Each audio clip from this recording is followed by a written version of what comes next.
Stand up. Hey, I've got Glenn Kirschner joining me today. It's been way too long, and you're going to love my conversation with this 30-year former federal prosecutor. He is one of the best. That conversation starts at 26 minutes, but it is Thursday, so I'll be hosting a hangout for all paid subscribers. Come on by tonight at 8 p.m. If you're a paid subscriber on patreon.com/Pete Dominic, you should get an email with the link as to where to join us. More and more people have been joining the hangouts in the run-up to the election, or for whatever reason, who knows, but I'm very, very excited to have you there and looking forward to seeing you tonight. I've got your headlines, and I found a whole bunch of sound, including a phone call from the old man. My pop called me today, and I recorded it surreptitiously. I got his permission to share it with you because it's just very, very funny. He got a letter from the RNC, and he gave them a call. So that is coming up as well. But let's get to those headlines first. To do it each and every day, it's your headlines and clips from the last 24 hours.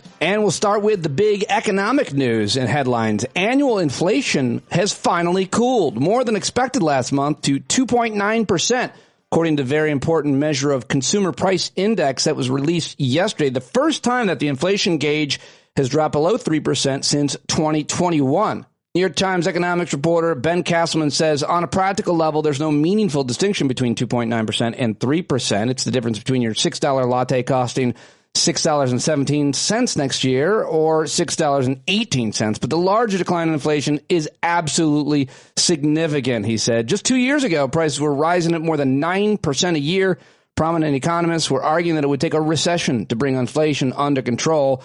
Well, now inflation is basically back to its historic range, albeit still above where the Fed would like, but it's a pretty remarkable turnaround, according to New York Times economists. And most economists are now seeing a recession-free, quote, soft landing as the likeliest scenario. But the economy still faces plenty of hazards. The unemployment rate is low, but it's risen steadily, and many people are falling behind on their credit card bills. Those factors, along with cooling inflation, have put the Federal Reserve firmly on track to cut interest rates at its meeting next month, and that was big news yesterday. Let's go over to the Middle East, where Israel's military response to October 7th attacks has done far more damage than Hamas than U.S. officials had first predicted. But a growing number of American national security officials are telling reporters that Israel would never be able to completely eliminate the group. But didn't we already know that? Instead, current and former U.S. and Israeli officials said that Israel would only be able to secure the return of hostages through negotiation. The continued bombings, according to American officials, are only increasing risks to civilians.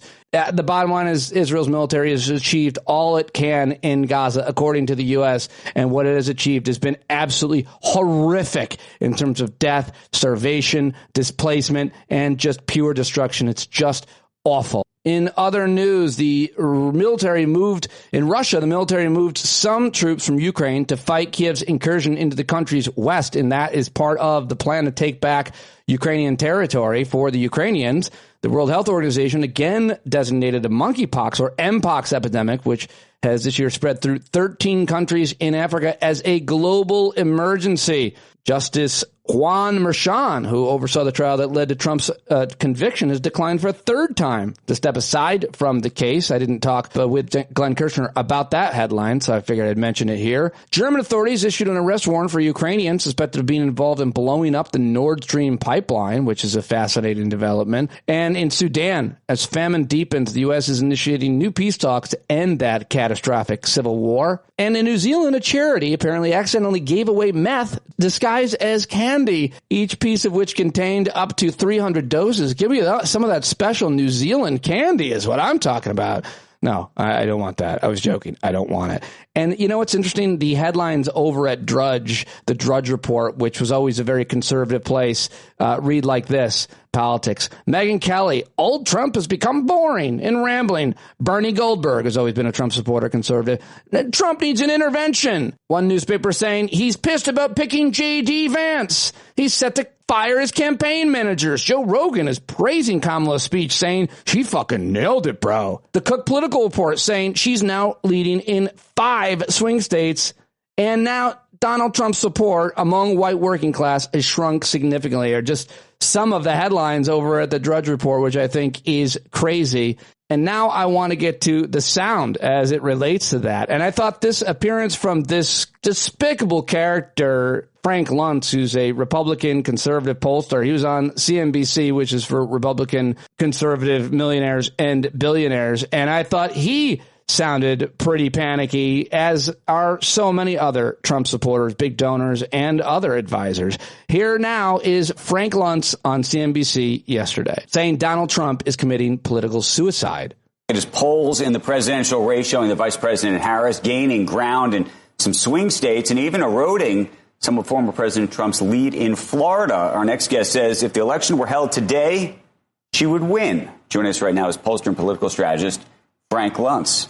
That's a turn. It's more than that. That's a plot twist. She's bringing out people who are not interested in voting for either Trump or Biden. So the entire electoral pool has changed. And if it continues in this direction, you have to start to consider Democrats winning the Senate and Democrats winning the House.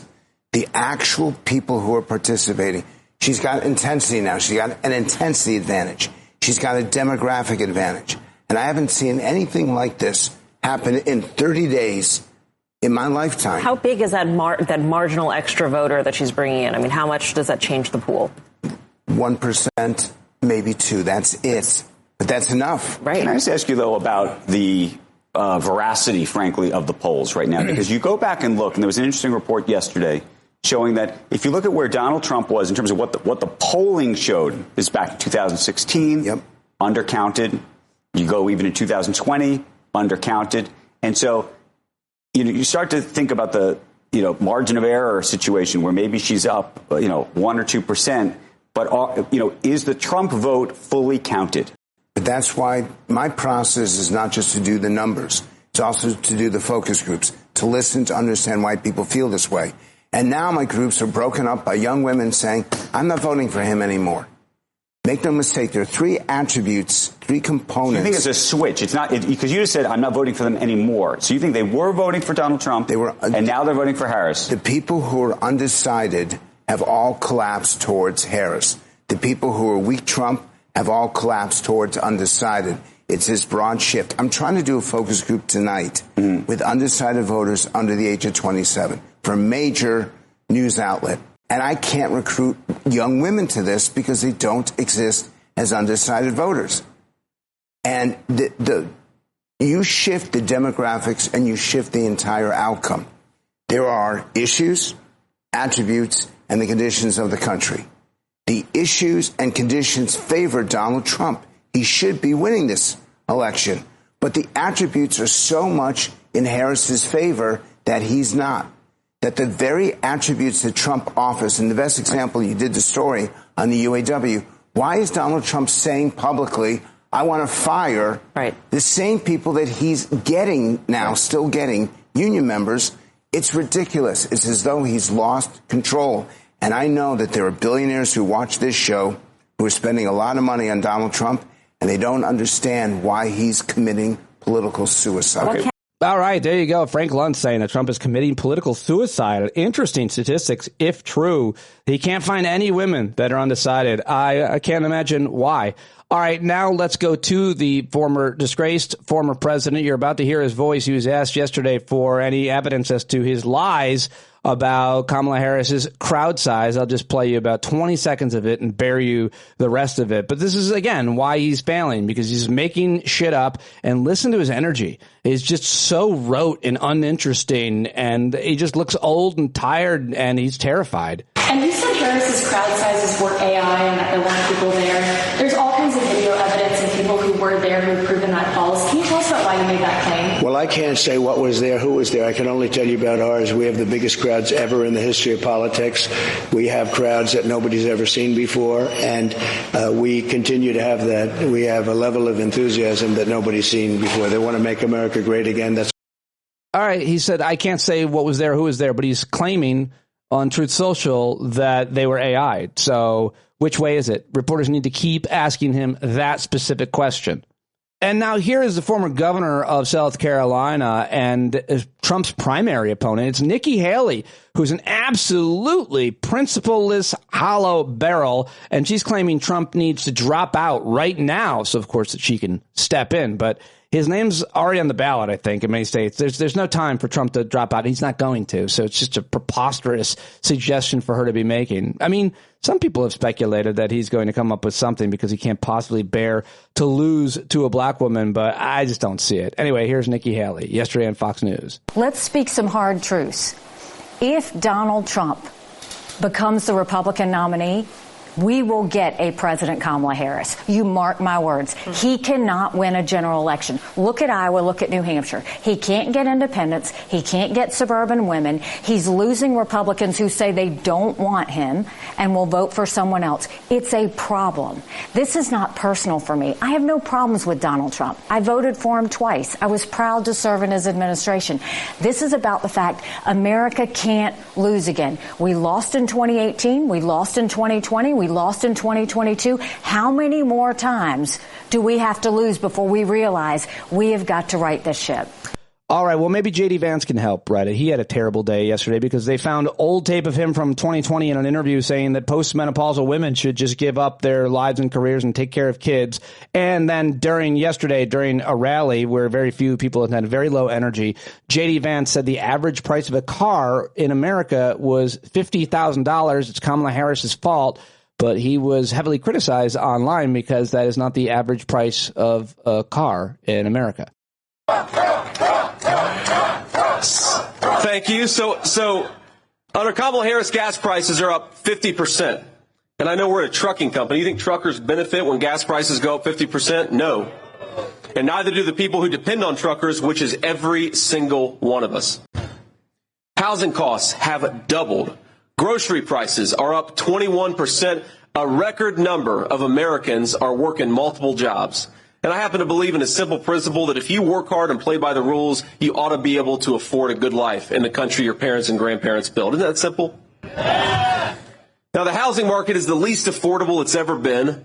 Mortgage rates have doubled, and that's thanks to Kamala Harris' spending policies. The average new car costs nearly $50,000 a year. And this November, my friends, we're going to send the message that Michigan chooses prosperity over poverty and that we will never accept 4 more years of Kamala Harris. She's out of there. Yeah, well, we'll see about that. Very lightly attended crowd there. They were cheering Trump for J.D. Vance. And now here's that old audio of him saying that postmenopausal women were agreeing to the guy who's hosting the show. And then he goes deeper into it. I'm going to play the whole couple minutes here because it's kind of interesting to see how out of touch they are. J.D. Vance talking about his kid and having access to his grandparents and how his mother-in-law was a biology professor. And so she took a sabbatical, which she probably still got paid. The whole thing is bizarre. But the remark about postmenopausal women here got people pretty upset yesterday. And you can sort of see the effect it has on him to be around them. Like they spoil him. There's sort of all the classic stuff that grandparents do to grandchildren. But it makes him a much better human being to have exposure to his grandparents. Well, I don't know. And the evidence on this, by the way, is like super clear. That's the whole purpose of the postmenopausal female in theory. Did your in-laws, and particularly your mother-in-law, show up in some huge way? She lived with us for a year. Right. So, So I didn't know the answer to that. Right. No. Because that's this weird unadvertised feature of marrying an Indian woman. So it's in some ways the most transgressive thing I've ever done against sort of the hyper neoliberal approach to work and family. My wife had this baby 7 weeks before she started the clerkship. It was still not sleeping any more than an hour and a half in a given interval. And her mom just took a sabbatical. She's a biology professor in California.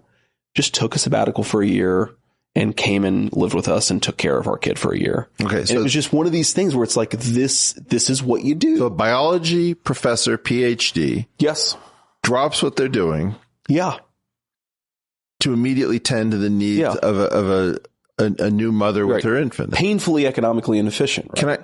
Can I just propose? Like why didn't she just keep her job, give us part of the wages to pay somebody else to do it? Right. Because that is the thing that the hyper liberalized economics wants you to do. The economic logic of always prioritizing paid wage labor over other forms of contributing to a society is to me, it's actually a consequence of a sort of fundamental liberalism that is ultimately going to unwind and collapse upon itself. I think it's the abandonment of a sort of Aristotelian virtue politics for a hyper market oriented way of thinking about what's good and what's desirable. If people are paying for it and it contributes to GDP and it makes the economic consumption numbers rise, then it's good. And if it doesn't, it's bad. I think that entire sort of, to me, that's sort of the root of our political problem. I mean, the guy's talking about capitalism there, the economic system which he supports and has done everything he can to underpin. I mean, the guy's a venture capitalist, private equity asshole who has caused so many of these problems and the degradation of the American family and the fact that none of us can afford to support a family on one income. I mean, he is a firm believer in that. Speaking of firm believers, guess what? There's a new political group called Evangelicals for Kamala Harris, and they're out with a new ad. I'll share with you the audio, but the video is pretty powerful too. Opens with Franklin Graham, one of the most famous evangelical leaders ever. Have you been to the cross and said, Lord, I have sinned. I'm sorry for my sin. I'm willing to change my way of life. Have you ever asked God for forgiveness? That's a tough question. I'm not sure I have. I don't bring God into that picture. I don't. And then a caption on the screen comes on that reads, is there any greater denial of Christ than to say, quote, I do not need his forgiveness. And then it says Evangelicals for Harris. And that's the ad. All right. And finally, I've got Jessica Tarlov, who is the liberal on the 5 on Fox News yesterday. I thought this was pretty good and want to share it with you. This is Donald Trump in campaign mode, and that's what Democrats want to see. Mm-hmm. They want to see someone who is up there and is going to be bragging about crowd size and saying that he had a bigger crowd than Martin Luther King Jr. So it's not actually the best day, though, for him to be doing this because the inflation report was a good one. So we're under 3% for the first time since March 2021. It's 15 months that we've seen wage growth go over the inflation rate, which is what everyone wants to see. There was a report out that our U.S. Crude oil production is now 13.4 million barrels a day. So we're outpacing 35% ahead of Russia, 38% ahead of Saudi Arabia. And what we're seeing in the surveys about this, like in Michigan, for instance, there was a FT and the Ross School of Business did a poll together of voters there, and they actually rated Kamala Harris as more trustworthy on the economy than Donald Trump. It was just 42 to 41, but she was trailing double digits, sometimes over 20 points behind him.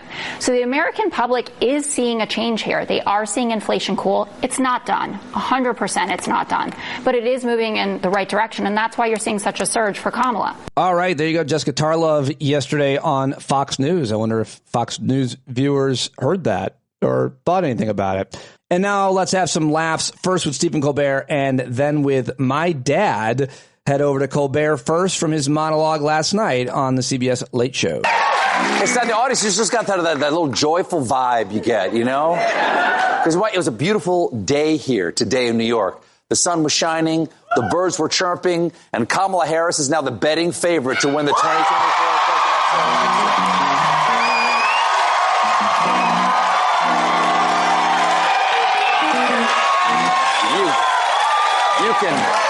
You can take that to the bank because a majority of our nation's gamblers could never be wrong. That joke brought to you tonight by DraftKings. DraftKings, she'll win the White House or you'll lose your house. Of course, the Harris Walls campaign is facing some big, important questions like, what's up with that guy's face?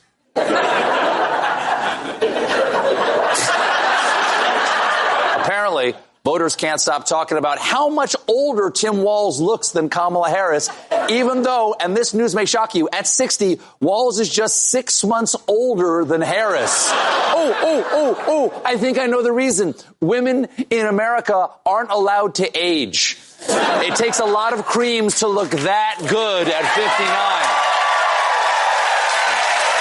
Meanwhile,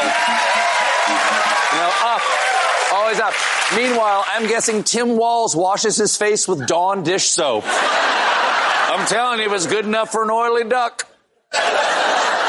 Walz has heard your cruel jabs at his Appearance America, and he has blamed the stress of his high school teaching career, where he supervised the lunchroom for 20 years, adding, "You do not leave that job with a full head of hair.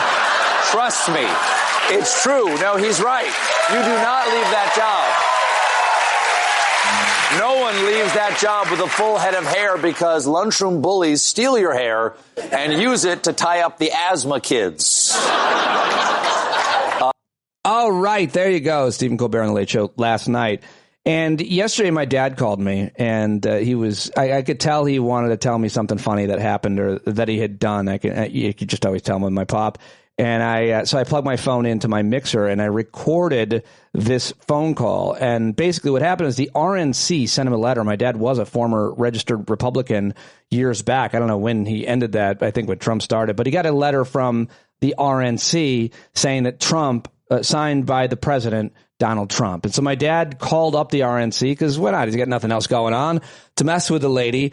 And that's pretty funny, really funny. And then I asked him about the Harris campaign and more. And so we got into it. And I love this call, ladies and gentlemen, yesterday, a conversation with my dad, who is 80 years old, but still absolutely hilarious, great at telling a story and smart as a whip. Let's do it. So I called up and I said, "Hi, this is, she said, "Hello, this is Kimberly." I said, "Oh, this is Chuck. And, I just got your letter and I'm really, I'm kind of excited about it." And she said, "Okay, did you want to donate some money?" I said, "Well, I've got some questions. I have some questions."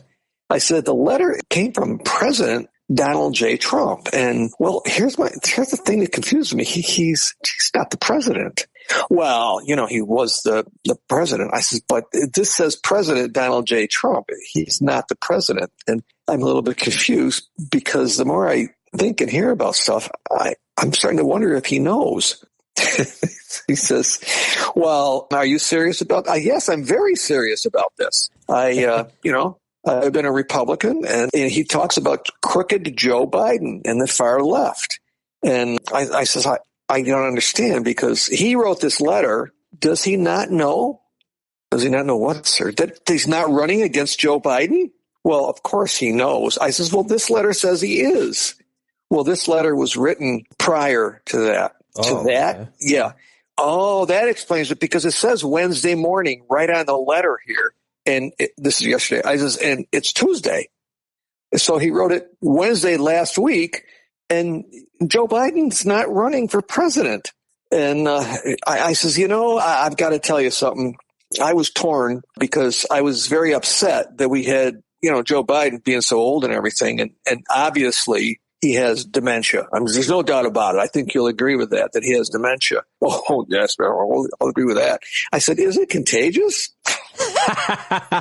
Because Donald Trump wrote me a letter.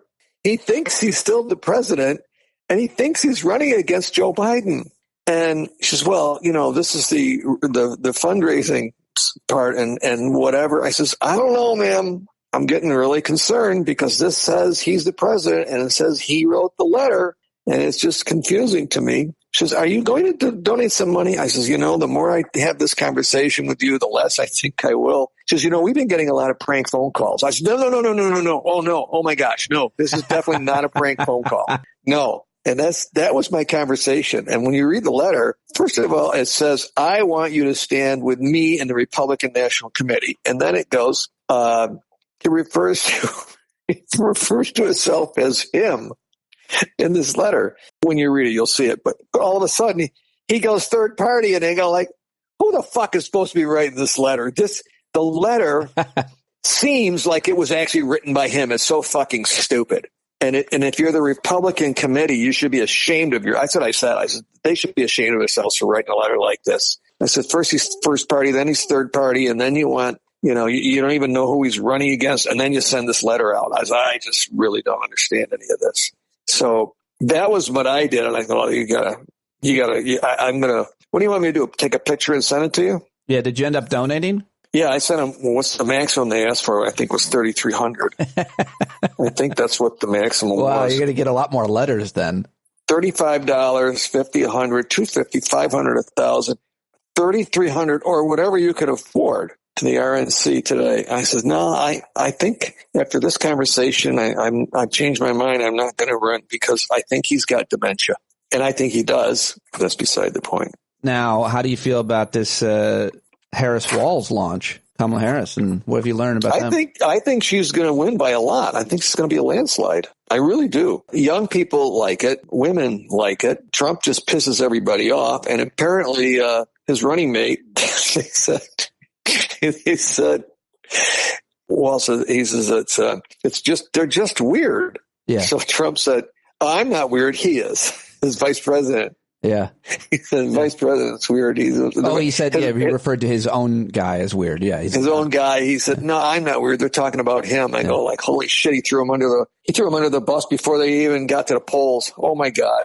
Loyalty is not something that he has at all. Nothing. It's just not something. It's in his vocabulary to him, but not to anybody else. And also Trump said that the photos of the Harris campaign were fake. Oh, I saw that. Yeah. It's all AI. He said they AI'd it. Yeah, he heard the word AI and he thought he would use it. Did you see or hear his interview with Elon Musk? Oh, I saw parts of it on Stephen Colbert. Oh, okay. And they said that they both sound a little incoherent, you know. Yeah. It just this is just a conversation. It's not an interview. We're just going to have a conversation. And then they said that it sounded like Trump's, and parts of it sounds like he's sucking on helium. Oh, boy.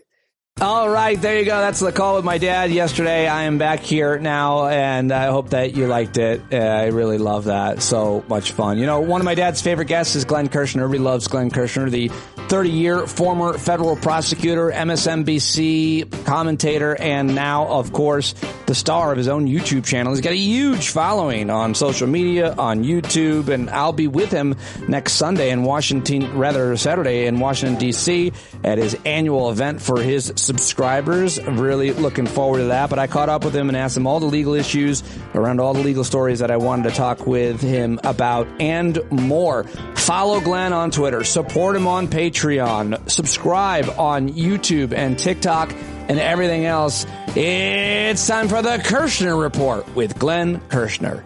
It's been way too long since I recorded a conversation with him. I'm very happy to see him. He's been busy, and I have a lot of questions. Thank you very much for joining me, sir.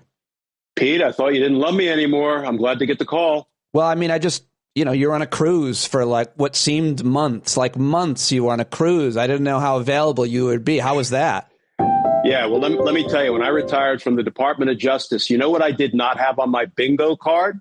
That I would be co-hosting a Mediterranean justice-themed cruise with Frank Figluzzi. Yeah, not what I thought I'd be doing. That sounds like it was great. I can't wait to hear more about it. But I have several questions I've got to run past you about legal matters, of course. And first of all, can you just tell me what fake electors and a fake elector scheme are?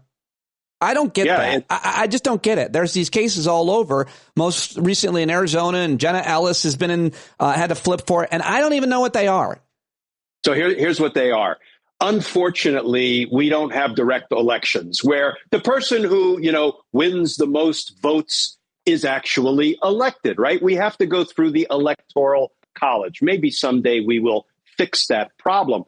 But okay, so once the people in a particular state vote, they count the popular vote in that state, and they then assign electors to whoever won the popular vote. Electors are like, party representatives who then pledge their electoral votes. None of this makes any sense in the modern era, Pete, but just stay with me. They then pledge their electoral votes to the winning candidate, and then all of those electoral votes are sent to Washington, and in a ceremony that is probably as boring as governmental ceremonies get, the vice president opens the envelopes and counts up the votes, even though we all know what the result is. However, if you're not actually an elector and you sign something in your state saying, I'm the official elector and I am hereby certifying under the penalties of law that Donald Trump won the vote in my state, and you send that to Washington, you've committed multiple crimes: fraud, mail fraud, false certifications, false affidavit, any number of violations of state law. That's what these fake electors did. Why did they do it? Because they thought they were going to throw everything into disarray on January 6th, and Donald Trump was going to be able to swoop in, take advantage of it, maybe invoke the Insurrection Act, and somehow unlawfully retain the power of the presidency. And now these fake electors are being prosecuted for their crimes. I don't know. I don't understand why you would do that. It seems like a crime that is not worth committing, like forgery or anything. Pretending to be an elector, who would do that? The people that Donald Trump told to do it, either directly or indirectly through his lackeys, his sycophants, his lapdogs, and his mouthpieces, because they had this scheme to try to interfere with the results of the election, interfere with the certification of Joe Biden's win. That was but one of Trump and company's efforts to overturn the results. He also pressured, as we know, the Brad Raffenspergers of the world. Listen, just corruptly find me 11,780 votes because that's how many I need to be declared the winner, even though I didn't win. And then he launched an attack on the Capitol trying to stop the certification of Joe Biden's win. The fake elector thing is just another criminal scheme that has come home to roost. And Pete, you say the kind of thing that I heard my jury say for 30 years. Shit doesn't make any sense. No, crime doesn't make sense. If we were required to prove to a jury beyond a reasonable doubt that crime made sense, I never would have convicted anybody. It doesn't make sense. Well, I don't know what I'm talking about. I'm sure there's some legal doctrine to describe this, but if you're going to commit some kind of a fraud, any type of fraud, insurance fraud, bank fraud, whatever it is, you must think there's a pretty good chance I'm going to get away with this and make money, get some important windfall, because on the other side of it, the consequences could be life ruinous. So you would think people wouldn't take chances like this. But in this case, fake electors, how hard could that have been to pull off, or how successful could it have been? Isn't this Cheeseborough, this guy indicted? Aren't there congressional members, current or former, that were involved with this? How high does that go? Yeah, first of all, there you go, applying reason to the conduct of criminals. And you just can't do that. Everybody thinks they're going to get away with crime. And if that were true, then I would have been out of business as a prosecutor. But they don't. They make stupid decisions, criminal decisions.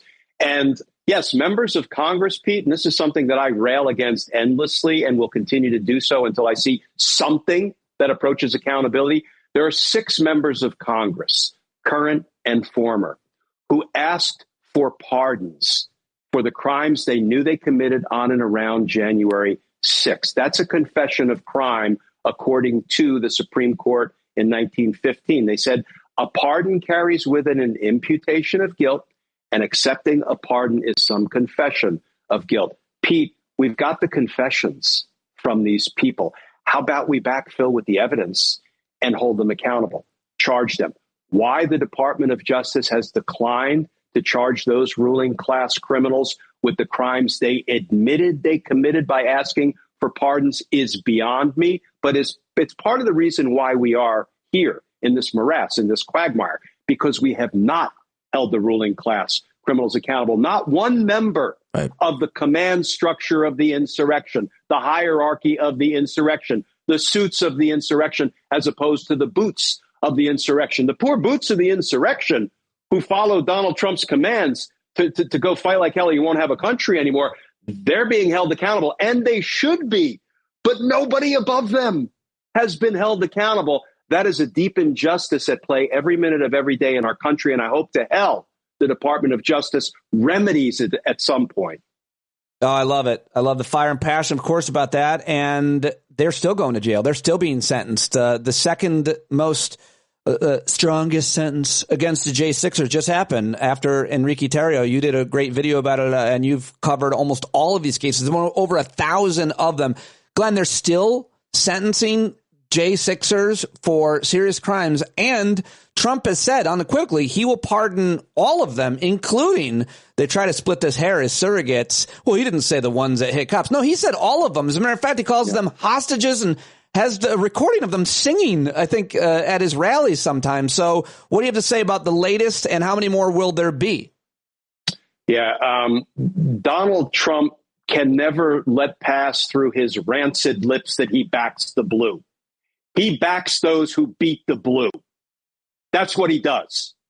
The people who damn near killed 140 police officers on January 6th, Donald Trump pledges love and pardons, which frankly, in my opinion, is giving aid and comfort to the insurrectionists. He backs those who beat the blue. There should be no self-respecting police officer, member of any law enforcement agency, who casts a vote for Donald Trump. You know, when you talk like that, it makes me want to give you aid and comfort, if you know what I'm saying. I know what you're saying, Pete.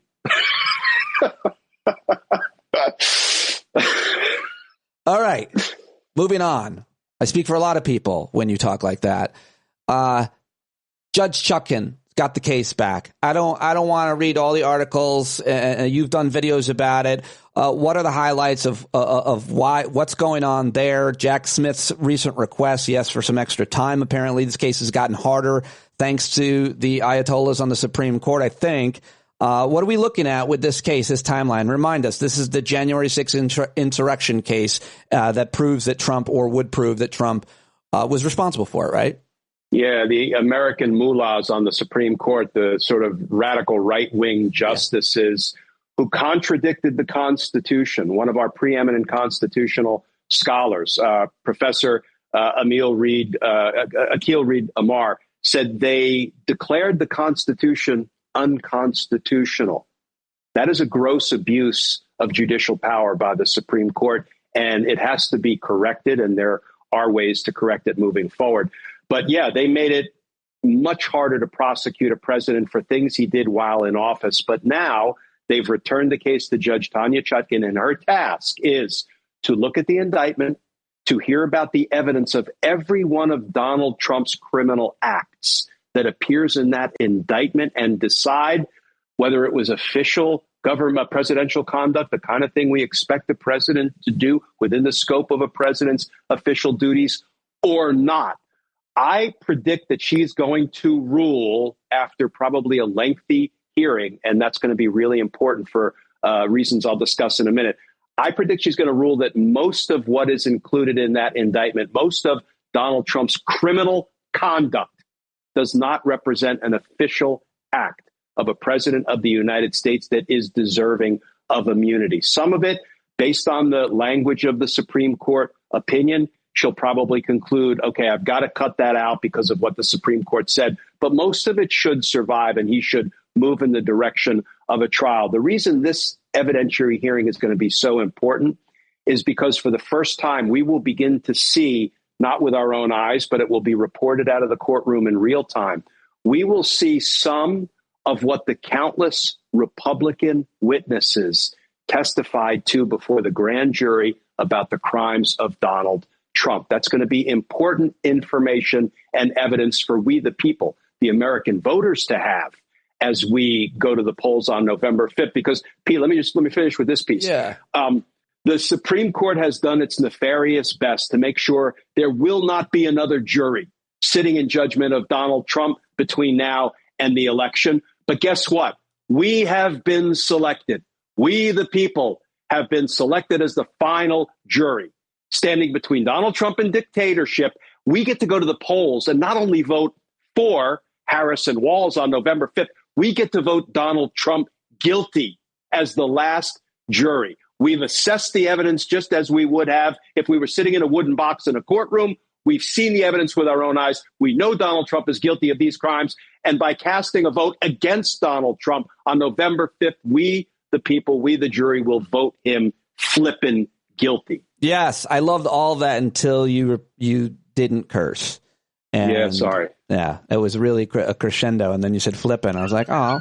So let me. I don't work blue. I don't work blue. I know. I wish you did. I'm going to work blue at your big gathering next weekend. I'll tell you that right now.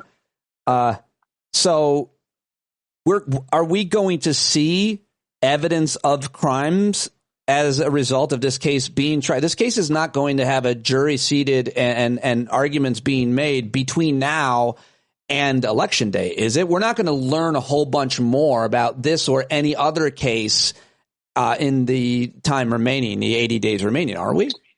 No jury will be impaneled, but the judge has to make a decision whether each criminal act by Donald Trump is an official act that is deserving of immunity or an unofficial act, private act that is not. So we will see evidence. We'll see evidence that supports the allegations in the indictment. And that's going to be valuable. It's going to be important for the voters to have. Gosh, it's almost worth recapping. Maybe you should do just a video recapping how many delays this and any other case has had, because I think as we talk about them kind of piecemeal as we do day to day in the news and on our shows and so on, we forget how long this case has taken and how you and others, mostly did not predict that this would happen, and certainly not this last one, because, of course, that was the Supreme Court saying we're going to wait to decide to the last day of June. Oh, and then when we do decide he's partially a king, nobody really thought those two things would happen, I think it's fair to say. I sure didn't. I was dead wrong. I didn't think they would contradict the Constitution. Why? Because the six, justices who are the American mullahs, they're like, well, wait a minute, we're strict constructionists, we're textualists. Yeah. Well, the flippin' Constitution says a president can be prosecuted, even if he's impeached and convicted in the Senate, he can be prosecuted for the exact same conduct. That does not raise double jeopardy concerns. And they not only ignored, but they contradicted the language, the text of the Constitution. The Constitution says a president shall take care to faithfully execute the laws of the country. It doesn't say a president may, with immunity, violate all the laws of the country. So these Supreme Court justices, Pete, are not honest brokers of the law. And for that, there are two remedies. One, congressional impeachment investigation. Two, criminal investigation by the Department of Justice of people like Thomas and Alito, who plainly violated multiple federal laws. Because if you don't hold the ruling class criminals accountable, they will ratchet up their crimes, their corruption, and their misconduct. I think another reason not only to elect Kamala Harris in November, but to make sure that senators in Ohio and other states, Arizona and other states, get reelected where it matters a lot, because that's how you get those investigations to the Supreme Court. My understanding is Sheldon Whitehouse, a senator from Rhode Island, has been one of the strongest critics on the Supreme Court supremacy for, ever. He has already requested a special prosecution or investigation, I think, right? And AOC has launched impeachment inquiries. Neither of those go anywhere if you don't maintain or grow the majority in the Senate and then take back over the House, much less the White House. Is that right? You can't do anything on the Supreme Court, change the court, much less investigate the court, unless you have majorities in both houses. And that's why we have to get out in numbers too big to rig and too real to steal on November 5th, so we can get responsible adults in both the House and the Senate who are willing to take on the governmental abuses, crime, and corruption of the Supreme Court and others. So, that's why, we always say it's the most important election in our lifetime. It really does. I think that rings true, because we really are standing between Trump and a dictatorship right now. The dude has promised he'll be a dictator on day one. He'll terminate portions of the Constitution. Let's believe him. Let's take him at his word, and let's not give him the opportunity to do it. I know we shouldn't be getting ahead of ourselves, but I was actually looking through your videos, and I think it was like over a year ago, maybe longer, that you made a video, just an argument against making sure that Trump never gets pardoned. Maybe I have that right. My dad said the other day, I love my dad, we talk and sometimes argue about politics. He said if Harris gets elected, he thinks that she should probably pardon Trump as a way to heal the nation. And I actually pulled over the car and asked him to get out. And he's 80. And it was hot, and he walked home, and he was mad. But what do you say to the argument? And we shouldn't be getting ahead of ourselves, but the idea, maybe we should just mention it here at the end. Last question. If Harris were elected, should she pardon Donald Trump? Hell no. Because if you decline to hold people accountable for their crimes, expect more crimes. In 30 years as a prosecutor, Pete, you know what I never once told a victim? And we, the people, the American people, are victims, literally and statutorily. We are victims because Donald Trump is federally indicted in D.C. with interfering with our voting rights. That's one of the 4 charges. We are the victims. You know what I never told the victim? You know how you're going to heal? You know how you're going to move forward past the victimization that was perpetrated against you? I'm going to decline to hold your perpetrator accountable. That's how you're going to heal. That's the opposite of healing. It's the opposite of accountability. It's the opposite of justice. I don't believe the former career prosecutor, Kamala Harris, is going to pardon Donald Trump after he victimized the American people and damn near brought an end to our democracy. Ain't going to happen. There you go, Dad. So there. Oh, I did see you made 2 videos about Tim Walz venturing into politics.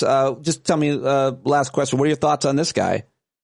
Look, anybody who was a football coach, my pop was a football coach, a high school social studies teacher, took up back in the 90s for the LGBTQ community when he didn't have to, and when that cause was not quite as popular as it is right now, as well it should be. Anybody who served this country for 24 years, and if I hear one more journalist say, yeah, but I think he left a few months before his unit was again deployed, so doesn't that bring dishonor on him? Are you flipping kidding me?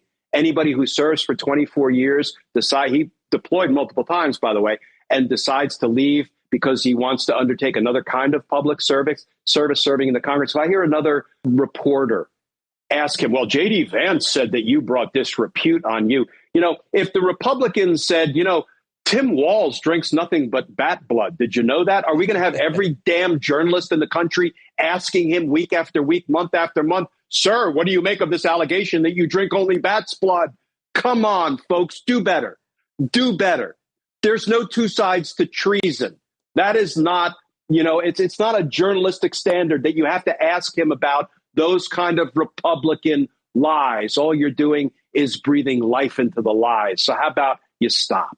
Very, very well said. Yeah, I love it. Love it. And you're a former Army JAG, retired, right? So you have not retired, but I did 6.5 years active duty, and I left the Army to join the Department of Justice. There you go. And by the way, I don't know if you saw this just breaking. Senator Josh Hawley, an investigation.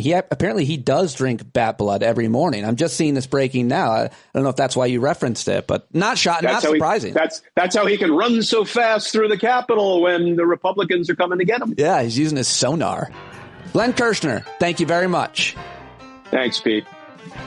All right, there he goes. The Kirschner Report. Glenn Kirschner. Go subscribe on YouTube and support him on Patreon. Follow him on Twitter. Let him know that you heard him here on the show, and I'll be with him next Saturday in D.C. Can't wait for that. It's going to be a really fun event. It'll always be great. I'll share the clips from that with you, of course, and I hope to see you tonight at our hangout. That's all I've got for today. I will talk to you tonight and then again tomorrow, because if it's a weekday, I will be here by 12 midnight or 6 a.m. the next day with a show. Headlines, clips, and great analysis from the best guests I can find. Let me know who you want me to talk to, and I'll do my best to get him on the show. John Carroll does the music for the show. He takes us in, he takes us out, and then he shakes us all about. Well, a boy can dream. See you tonight, bumblebees. Stand up. I think you're driving wheels with leaking grease. Boy, you better stand up. Stand up. Well, there's a whole lot more of us who know what's right. They'll keep right on ignoring us if we keep sitting tight. You got to open up the window to let in some light. You got to stand up. That's right. We got to rise up. You got to stand up. You got to stare the devil straight in the eye. We got to let him know it's his turn to go. See it clear when all you hear is a lie. Don't get up off of your butt, get down off of your fence. And even if it ain't a very friendly audience, well, they'll begin to listen when you start making sense. And you stand up, stand up. No need to point your rifle to the window.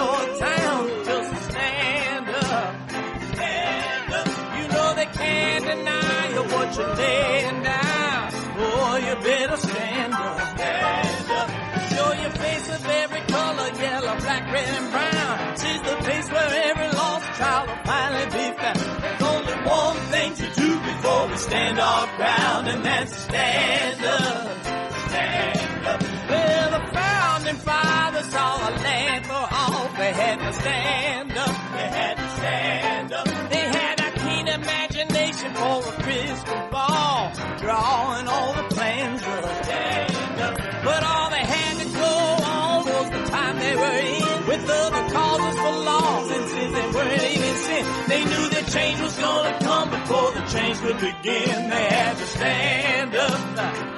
All right, they had to stand up. We got to stand up. We got to look the devil square in the eye. We gotta let him know it's his time to go and make it clear when all we hear is a lie. Why you lying awake wondering where the money all went? It'll be the cost of freedom that'll go unspent. You can see him flee the scene of that experiment if you stand up.